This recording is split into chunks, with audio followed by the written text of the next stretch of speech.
Welcome back to Body Talk with Becks. This week I have the privilege of speaking with Isabella Prescott. She was also born with bladder exstrophy and luckily had an uncle who was actually a pediatric urologist. So I just want to jump right in because this interview was so wonderful.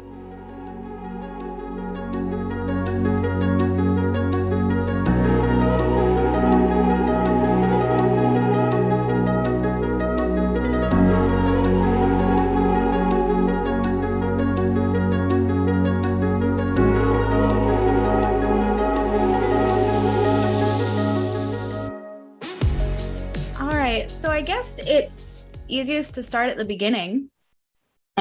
Work until sure. now. Yeah. Do you know if your parents knew if you were going to have bladder exstrophy? From what I've been told, they did not know at all. I know that's like different for a lot of extrophy patients. I have friends that are, younger, older than me that their parents knew or they didn't know. My parents did not know. But it's actually funny. My mom, when the day she had me or the day before she had me, she was like, I think I'm gonna have a baby today. So she like didn't go to work and then like drove herself to the hospital and then had me, which is like, I guess kind of like a weird omen. Um, but yeah, I was actually born in an emergency C-section because my mom had like some complications during pregnancy. She had a heart condition. So like she was in the hospital and then they were like, we need to do a C-section because your heart rate's going up, the baby's heart rate's going down. We just need to do this. And I'm honestly kind of thankful that happened because who knows what the outcome would have been if, they've waited or, it would have been a regular birth. So I think that was like kind of interesting the way that happened. I mean, it's kind of like intuitive of your mom to know that like today's the day, it's gonna happen. Yeah. But yeah, like you said, kind of lucky that she did and they caught something. And what if she hadn't gone to the hospital, and had a problem at home? Like it would have been a whole different situation. I know. I don't even think about that. I'm like, you know what? It just happened for a reason, whatever that was. A good reason. Good things came out of it. Yeah, exactly. So do you know kind of what happened after you were born? Like, were you taken into surgery right away? Like I was, I think only 2 hours old before I had my first surgery, or I know some people, it's like a couple days, a couple weeks. Like, do you know kind of what? Yeah. So I was born in Portland, Oregon. That's where my parents were living at the time. That's where my dad was going to school. So I was born there, and then they didn't exactly know what bladder exstrophy was. The nurses were kind of like, it's like something, some kind of birth defect. Like this isn't normal, obviously. Your bladder's on the outside of your body. But they knew that they needed to send me to Seattle Children's, which luckily, was fairly close to Portland. It's only a couple hours. So I was rushed there, and I had my my initial closure at 10 days old.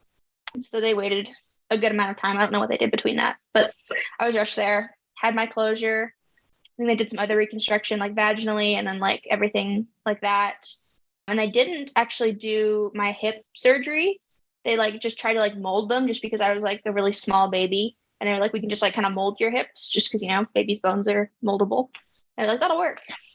But then after that, after I had my surgery, my parents moved to California and then we were there for like 2 months. And then I don't exactly know how it happened, but just like eventually I got like a super bad infection and my whole incision just opened up and dehisced. Everything came out again.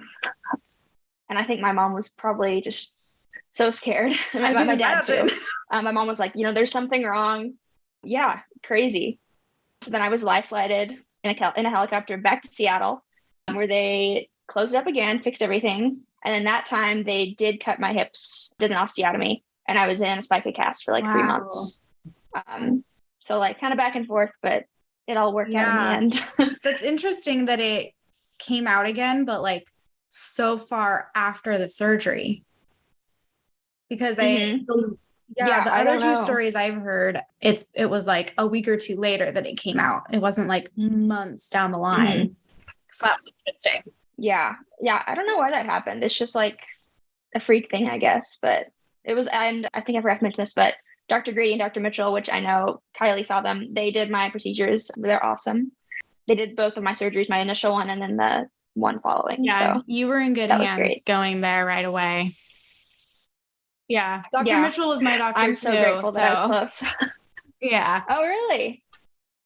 Yeah. That's awesome. I Where were was you born in born? California. We didn't find him until I was like 3 or 4 years old, but really glad we found him. Okay. Yeah.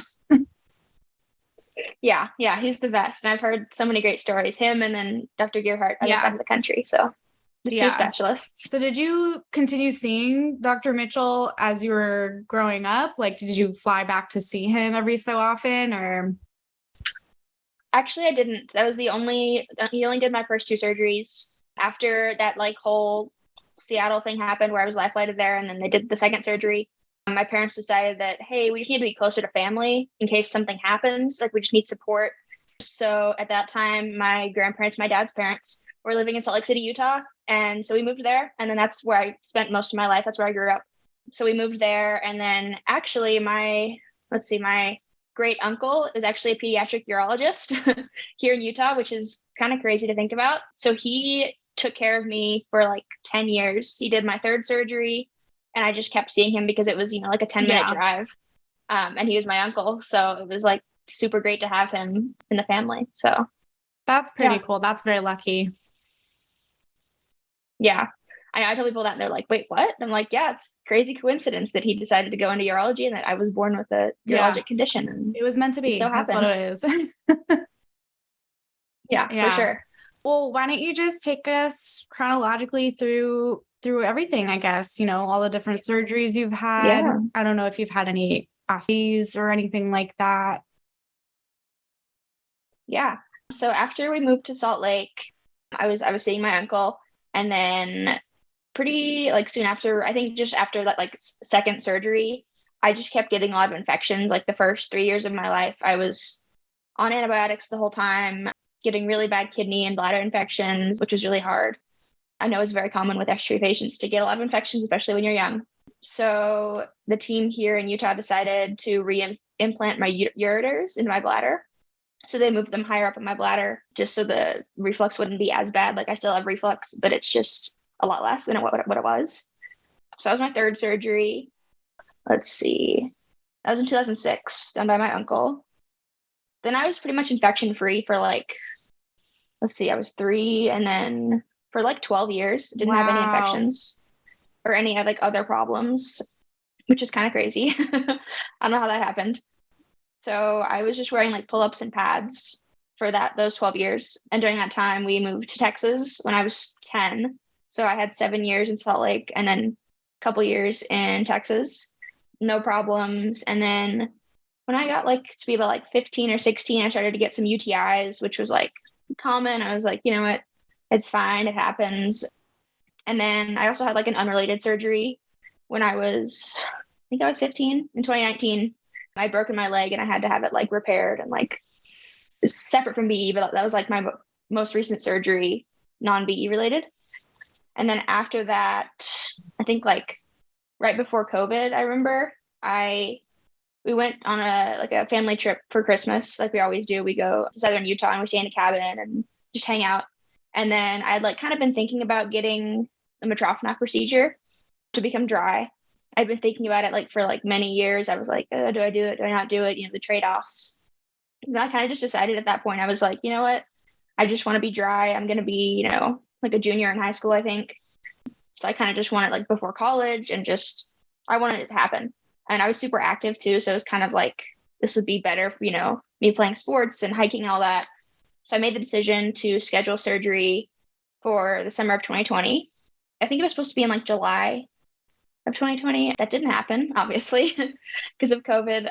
So my surgery was actually moved to November of 2020, which I'm still lucky that I like got to go in and do that because it was an elective procedure. They were only allowing, mandatory I'm ones at that gonna time. slide in here because nobody else can see, but that what did you call it? Elective surgery is quote unquote. Yeah. Yeah. Yeah. Elective surgery, whatever. But yeah, I was allowed to go in and do that in November. So I did that during COVID, crazy times. Had my Mitrofanoff procedure, had a bladder augmentation, and my bladder neck closed off as well. So there's like no leakage at all because my bladder was so small. They said like even if we did an augment and did a Mitrofanoff, you would still leak because you don't have like any bladder muscle to hold it. So I did that. And then I think it was like maybe a week after that, like recovery was going okay. And then my stomach like started to really distend and get really big. And then I like had a bunch of MRIs done and CAT scans, everything, and they figured out my bowel had twisted and kinked on itself. So like my stomach was going really big and I couldn't like pass gas and everything was just kind of coming apart inside of me. So I can't remember how many, it was like such a blur. It was a couple days after that, they took me back in to do another surgery. I think the initial surgery was like 8-hour surgery, which, you know, pretty common for that procedure. They took me back again. They had to like redo everything. And they originally had my stoma placed on my belly button.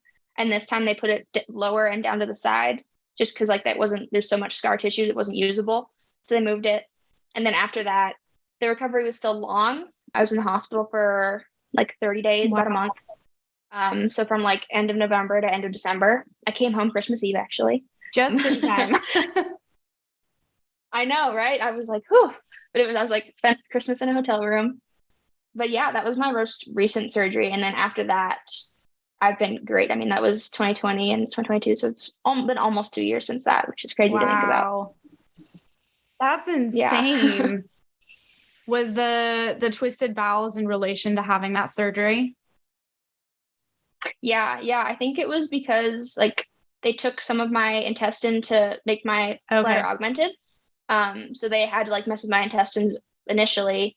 And I think they were just like thinking like, oh, just because we mess with them, you know, they can be kind of fussy and take a long time for them to recover. But it was actually like an issue going on that went along with that surgery. So that's crazy. And what is it like now having a Mitrophanoff? I love it. I mean, I think I've adjusted really well. It took a while for me to like, since I was in the hospital for so long, it took me a long time to like get my strength back and like gain weight. But like, let's see, surgery. So surgery was in end of November, came home end of December. And I did like a week-long hiking backpacking trip in like March of 2021. So within like 4 months, I was like completely back to normal. Yeah. Which is awesome. And that was like my goal. And I felt so great. And I love it. It's like weird to imagine like there's like two parts of my life, like wearing pads and pull-ups and then now being dry. It's like a whole different, not that much different, but it feels just like a nice transition, a natural transition. It is a difference. It definitely is a difference. Yeah. For sure. It makes a big change. What was it like at the hospitals and like having surgery and recovering from surgery during lockdown, during quarantining? Yeah, it was really weird. My mom was with me the whole time, and then my dad would come and visit, and we couldn't have any other visitors. And then whenever someone had to come in or like I had to go out to like walk around, everybody was wearing masks, obviously. And it was during the winter time too. So it was like super cold and snowing outside because I did my surgery here in Salt Lake. That's where my doctors are now. I've transitioned my care back to Salt Lake after moving to Texas. So I had it here. It was just super weird. It was like no other experience. Like I just can't like explain it to anybody else. Like watching TV, like watching the news, like COVID news in like the hotel room and in the hospital while you're recovering. And then everybody else around you is like going through like COVID cases and like just getting vaccines in. It was a wild time. Were your parents able to visit you together?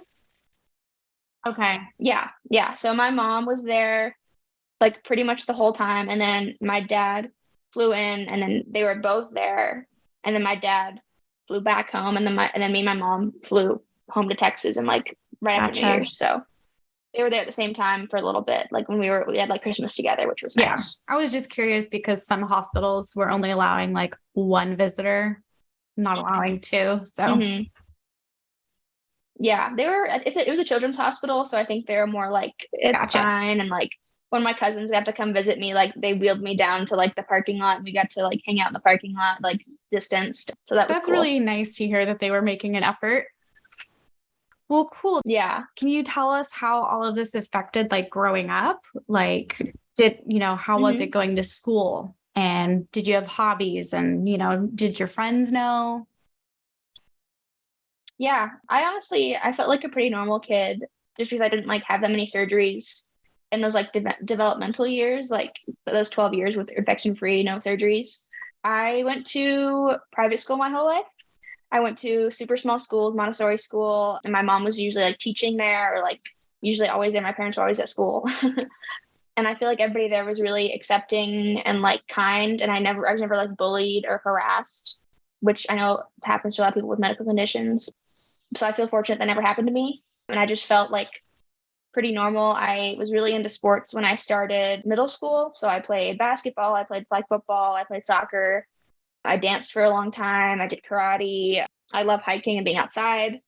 And I've always just been like an outside kid. I would love to like climb trees and like just get dirty.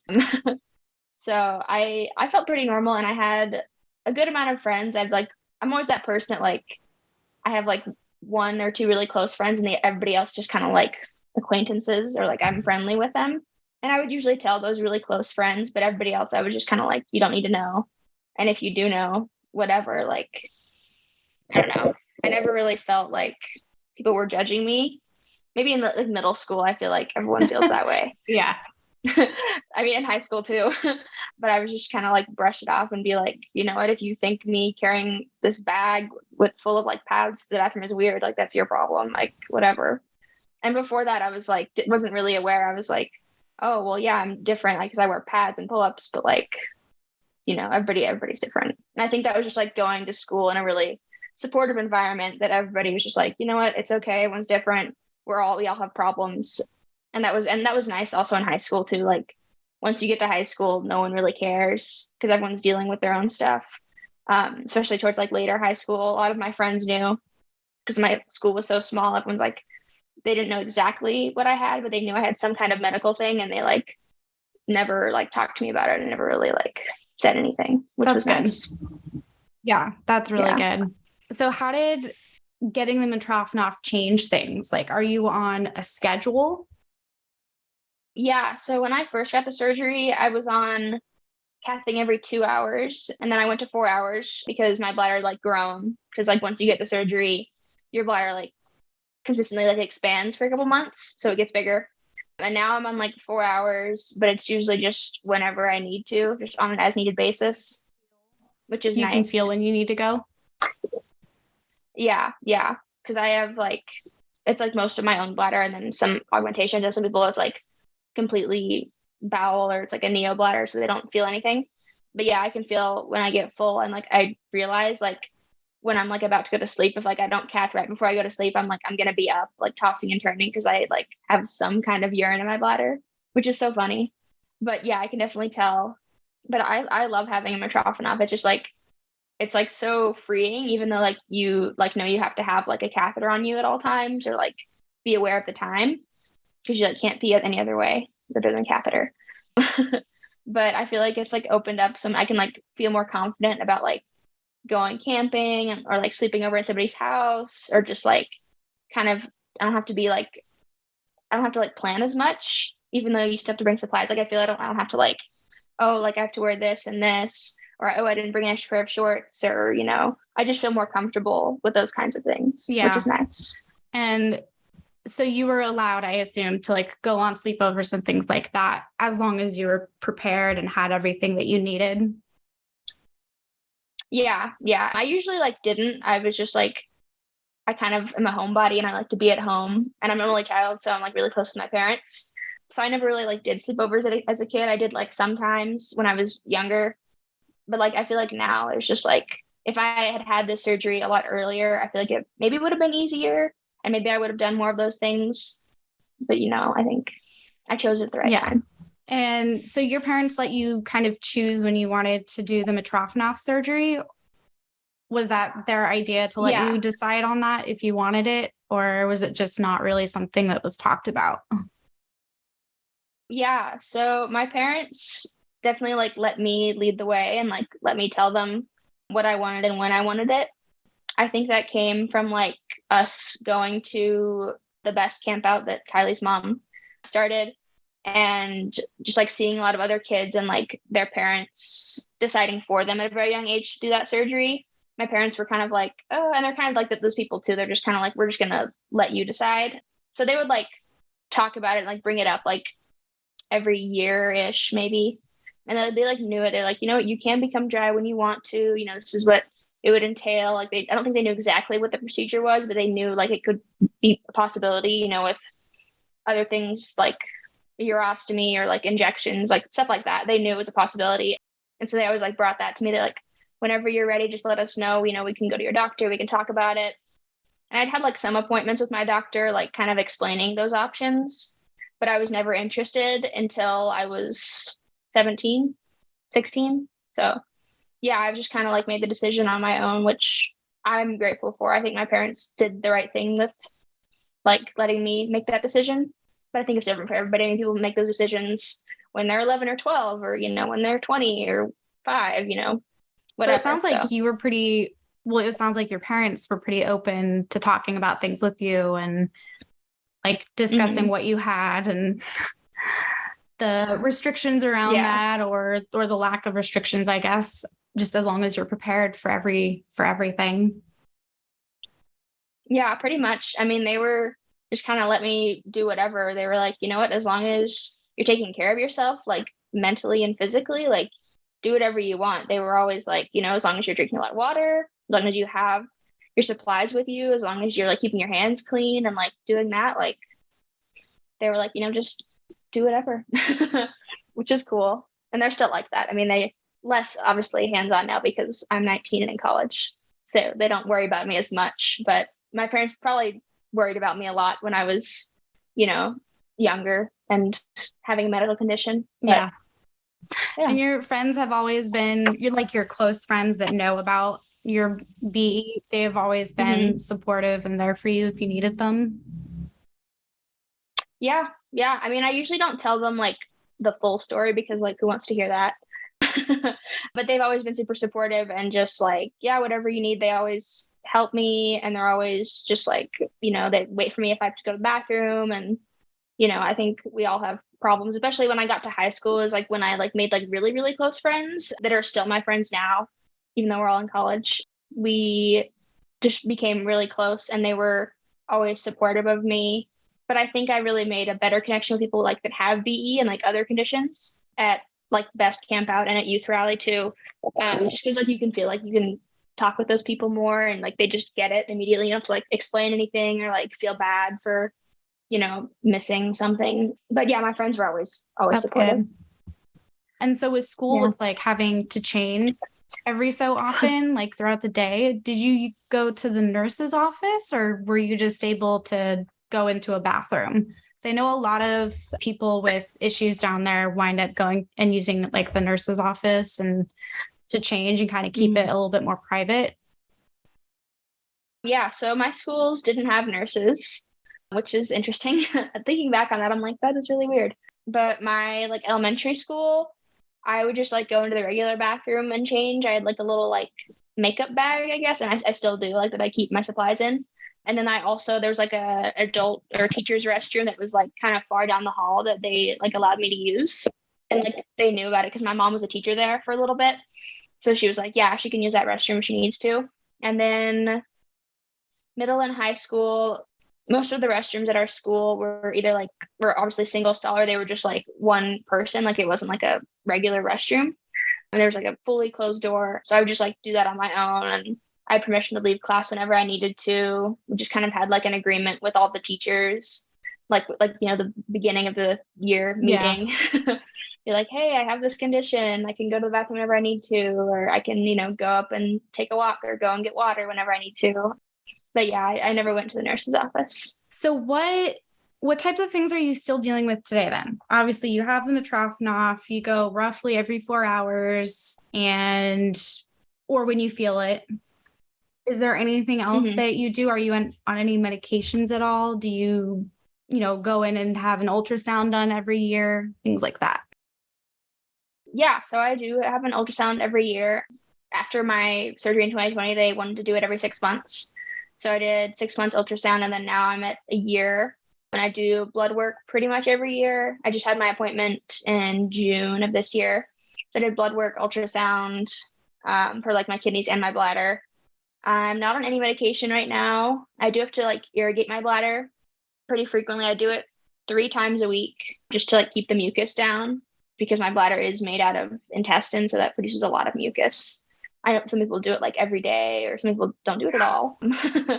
But I do it 3 times a week. What is What else do that? I Can you explain to do? us what that entails? Yeah. So basically, like I empty my bladder, so I cath, and then I have a bunch of catheter tip syringes that I fill up with saline. I do 5 of them that are 60 milliliters, so that's 300. I think that's 300 milliliters. I'm pretty sure it's 300. And then I put them in my bladder one by one. So I fill my bladder up. And then I like kind of like have to like move my body around just to like get it everywhere in my Like bladder. slosh it around. You have to kind of like swish it around, which is funny, but it works, whatever works. And then you slowly pull it all out. And if there's any mucus, it comes out usually. Yeah, that's pretty much it. It was like weird at first doing it because it's like a really weird sensation, like putting liquid into your bladder. Like that's not a normal feeling at all. But once you get used to it, it's like totally fine because now I do it 3 times a week and it's just like, oh, yep, time to irrigate. Got to do it. And it's kind of a pain sometimes because it takes like 20 minutes to like clean the syringes, wash them out, fill them up with saline, cath, do it, and then like, clean them again. But yeah, that's like the only like, I guess like time consuming part of like my routine because like cathing doesn't take that long and then, drinking water, whatever. I don't take any medication. But yeah, just And 3 you're times pretty a week. religious about That's pretty like, much it. okay, do it Friday, Monday, Wednesdays, or, yeah, Yep. that's good. Yep. I definitely like sometimes I have like a long day and I'm like, I really don't want to do it today. And then my mom's like, you should do it. Like, just get it over with. I'm like, yeah. And then sometimes I'll just wait till the next day. Like, I'll do like the next morning or just the next day. Cause I'm like, one more day, whatever, And I haven't had any infections or anything since my surgery either. So That's like, knock on awesome. wood that nothing happens. Yeah. I can't believe it. I shouldn't say that, but like, yeah, it's kind of crazy. Have you ever had any like blockages in your Mitrofanoff? When I was right after I came out of the hospital and I like still had like my tubes in, they would like one of them would block and the other would block. But like since that, not really. So you've never had trouble like getting the catheter in? Like maybe once or twice. That was like initially right after Gotcha. surgery when it's like pretty new. It's actually funny. One of my doctors, we were like still here in Salt Lake, we were in the hotel and I couldn't get my catheter in. And he was like, he's like, called us. He was like, can I just come to your hotel room and I'll have like a bag of catheters. I'll just like put it in for you. We were like, okay. And it was like the sweetest thing. He came to our hotel room, put the catheter in, and I was like, fine, which was so sweet. But no blockages. I've gotten like a good amount of mucus sometimes. I'm like, oh, well, that feels better now that it's like out.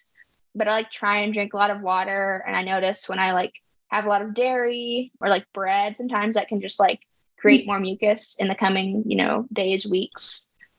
But like recently in the past 6 months, I haven't had really much of any mucus. There's like different types. There's like the really like yellow gross stuff that does get clogged. And this can be really weird. Yeah. And there's like the stringy, like white stuff that's like pretty normal, which is what I've just been getting out. And it's not that much. So that's good. But gotcha. Have you ever had like mucus coming out the top of the Mitrofanoff and like staining your clothes at all? Yeah. I've heard it's pretty normal because apparently the channel like creates mucus on its own. It's like not actually from your bladder. It's just the appendix channel. So it's made out of appendix. And like every so often, like I'll like go to like cath and like there's like this little like sticky stuff. You just kind of like wipe it off. And the first time that happened, I was like, wait, is it leaking? Like that's not normal for it to leak. But he was like, no, it's just like a little bit of mucus from the channel. Like if it gets like a lot, then that's, not good. But like if it's just a little bit, it's fine. But yeah. I had that problem too. Yeah. Do you have a not anymore right now, or? I had one for like, how long is that? Like 7 years, I guess, when I was 11. So I was 18. I had one. Oh, wow. But yeah, I remember one of the main reasons why I wanted it removed. I was like, I'm so tired of the mucus getting all over my clothes. That's a valid point. Yeah, I mean, it usually just gets like my shorts. If like I wear like something high waisted, like there's like usually like a little spot, and it's just kind of just there, but like nothing bad. And I haven't had any like leakage otherwise, like through my Mitrofanoff or through my urethra, which is really nice and just closed off. That's But great. yeah. Yeah. So what are you up to now then? You said you're in college? Yes, I am in college. I graduated, I was a class of 2021, so it's technically my second year in college. I went to University of California, Davis for a semester, which was still during COVID, so it was weird. And then took a semester off and like came home and worked. And then now I'm back at college. I'm at the University of Utah. So back in Salt Lake City, close to my doctors, which is awesome. Just hanging out. I'm studying environmental science. So super excited about that. I kind of want to go into like land conservation and work with like the Park Service. Definitely want to be outside. That's kind of like my calling. Yeah, just hanging out, enjoying life, enjoying college life, and hopefully continue to do well with all my surgeries and, hopefully no more surgeries, but and doctor's appointments and everything. That's But yeah. great. That's awesome. And so you don't have anything right now that you feel is holding you back at all from living life to your fullest? No, I feel like I'm doing really well, and I'm also seeing like, I don't know, you would call her, I guess she's a gynecologist, but she works with pediatrics and adolescents. She's kind of like a transitional gynecologist, I guess you would say. And she's been really great with like helping with those issues, because when I went in for my ultrasound procedure, she went in and like did like an exam, and then she also suspended my uterus so that like I don't have any prolapse if I do have kids or just as I get older, which is nice. And she's been like working with me to do like dilation and like make sure everything's going well, like with fertility and everything. That's like my only like ongoing thing I'm like keeping a tab on, because I definitely want to get like a consult for having my eggs harvested, because I've heard that's like a really popular thing to do and a good thing to do, especially for BE women, because you don't never know about fertility. That's like the only like ongoing thing though that I'm kind of dealing with, besides just having BE, and capping and whatever. Have you had it affect having relationships at all?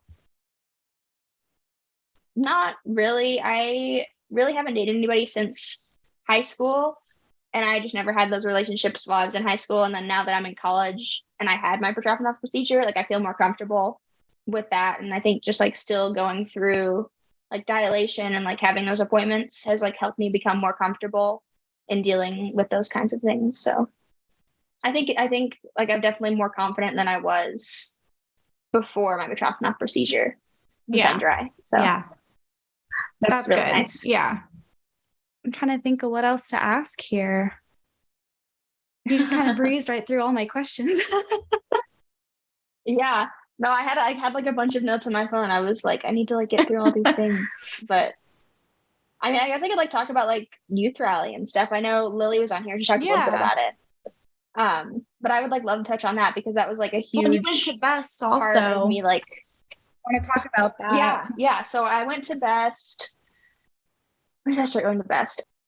Backtracking a little bit, my mom found this camp out. It wasn't Best. It was like affiliated with like ABC, I think. So the Association Blood Extra Community, through Seattle Children's. So we went when I was 5, and it was just like this weird campground in like the middle of Washington. It was like a really weird experience. It was fun though. I don't really remember much of it.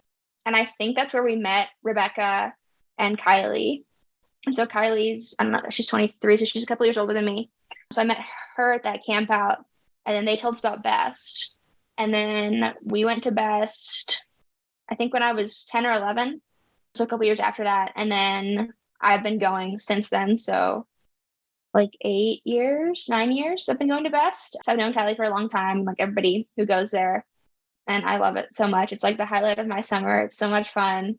I love talking to like all of the parents with little BE kids, and obviously people that are my age that have BE, and the doctors too are great.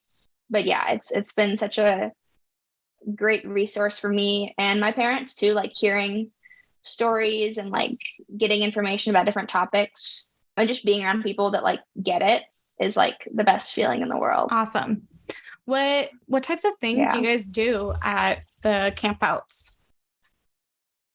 So we gather in Lake Tahoe. So we all like get to camp, or some people, stay in RVs or stay in hotels or whatever. We have like the first day is kind of just like getting to know everybody. We have a couple of speakers that come. This last year in the summer and in August, we had, let's see, We had like a video conference with somebody who was talking about transitional urology from adolescent to adult care. We had a therapist come and a psychologist, I believe. And then we also had a urologist come, and they basically just do like a bunch of talks on either procedures or just new developments in bladder exstrophy, or we hold Q&A sessions for the parents and for the kids. I was part of the adult bladder exstrophy panel, so it was me and all the other adults that had B were there, and we got to answer questions from the parents or from other kids or doctors, whatever. And then we just kind of like hang out and like just talk with each other and camp and play games and roast s'mores, go to the lake. It's just a really fun weekend, just kind of to relax, but also like get information and just be with those people. It's only once a year, you know. I feel like it's nice to have that connection. Oh, definitely. Yeah. I mean, I know I've talked about it in other episodes with other people, but I mean, just there are a lot of us if you gather into one spot, but we're all so spread out. You can feel pretty alone. So having an event like that to bring you together, super helpful. It's amazing. And I know some people like haven't met or didn't meet anybody with bladder exstrophy until they were much older. And I feel really lucky that I was able to meet people when I was really young, when I was, 5, and then really got to know people when I was like 10, 11. So I, grew up with these people. Then I can kind of like look back and be like, oh yeah, like I learned this from Kylie when I was this age, and like looking to people when they're older to see what my life is going to be like or what surgeries I can have is really valuable. Yeah. Gives you an idea of what your life will look like. Yeah, exactly. And just like the questions to ask, you're like, wow, what happens if this happens or whatever. And same with youth rally too. Like that's kind of the same, but youth rally is awesome too. Do you have any other stories that you have written down in your notes over there that you want to talk about? Let's see. I really think that's it. Yeah, I kind of breezed through my story, but I just haven't had that many surgeries since I went through a time of, not having any. Nice though. Yeah, for the longest time You're so lucky to have that period of like weird. Just calm. Especially in like, that's the main years that you're growing too. Yeah, I know. I think back on that, I'm like, wow, that really was just like peaceful time. When I talked to so many other people that are like, they were having a lot of surgeries during that time, or they were always in the hospital or always having infections. And I'm sure you've experienced the same thing. But for the longest time, I was like, yeah, I've only had 3 surgeries. And when I would like go to like Best Camp, or when I went to youth rally for the first time, they're like, you only had three surgeries? I'm like, yeah, 3. And then now it's bumped up to 6. So I'm like, okay, well, 6 is like a good amount. Like, I don't need any more. But like, I feel like it's like an acceptable amount. Like some people have had like 20 or, 40. But I feel like 6 is a good number. Preferably not any more than that, but now you fit in. Yeah, but you never know.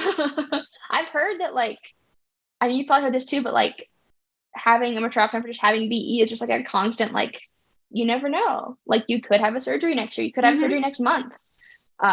It's just like, and I always tell people, I'm like, well, I have 6 right now. And they're like, right now? I'm like, yeah, well, I mean, I never know when my next one will be, or if I will have a next one. Absolutely. I mean, that's why we have the ultrasounds and the blood work done every year, like clockwork. I mean, it's to keep an eye on stuff, because something goes haywire, you're probably going to need another surgery. Yeah, I'm not ready for that. I don't need any more complications in my life. All right. Well, thank you for coming on.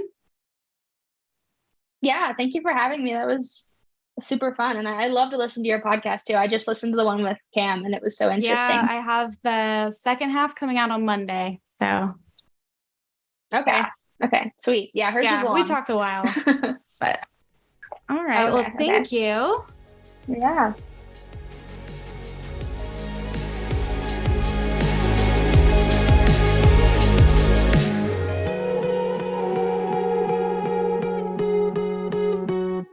Thanks for listening to this week's episode of Body Talk with Becks. If you enjoyed this episode, please leave me a review on Apple Podcasts or wherever you listen to podcasts at.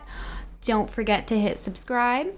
Also, consider becoming a patron on patreon.com. If you would like to share your story or know someone who does, I can be contacted through my website, www.bodytalkwithbecks.com, or on social media. Thanks for listening.